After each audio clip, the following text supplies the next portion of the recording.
We will be celebrating 250 years as a country in 2026. That is a big deal for something that at one time was an experiment against all the odds. Standing in a circle around a desk, the founders signed a Declaration of Independence and had absolutely no idea if their new country would survive.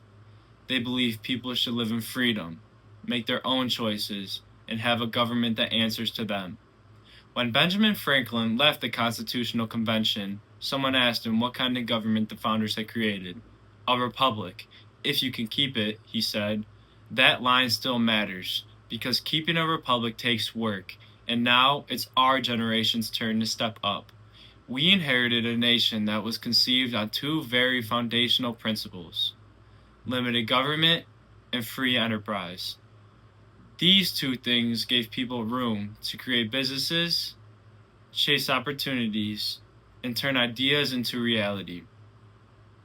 From small family shops to major innovations, all sorts of things happened because the people had the freedom to try, fail, and try again. Of course, none of this was just given to us. What worked was that the people basically stayed involved, asserting their rights.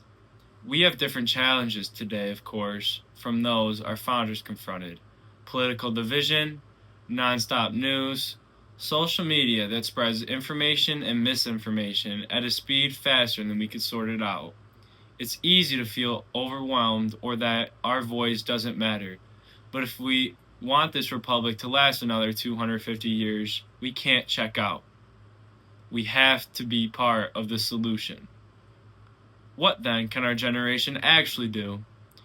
We can begin by taking civic responsibility seriously. Vote, learn how our government works, and pay attention to the decisions made in our own communities. That means showing up to things instead of assuming someone else will take care of it. Democracy works only when people participate in it.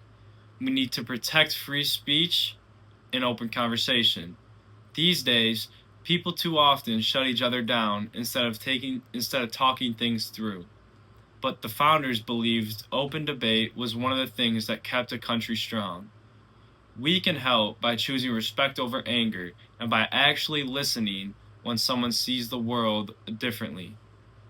We don't have to agree on everything to keep the republic alive. We just have to stay willing to talk.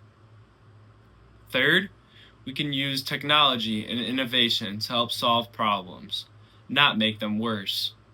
Our generation grew up online. We know how to use new tools, new platforms, and new ideas. And if we use that knowledge to start businesses or improve communities or find creative solutions to tough issues, we help keep the American tradition of innovation alive. And finally, we have the promise of equality to fulfill. As Abraham Lincoln said, America was conceived in liberty and dedicated to the proposition that all men are created equal. That is the idea that has guided our country for 2 centuries, and that's what we can continue striving to realize today. This generation can do our part by treating everybody with dignity and respect, making sure everyone has a fair shot. That's what equality is all about.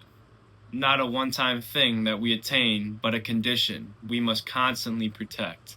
The point is, looking back over 250 years of American history, each generation has done its part to push the nation forward, without a perfect record and sometimes in disagreement among themselves over what the right thing to do was, and kept moving. Now, it's our turn to carry the torch.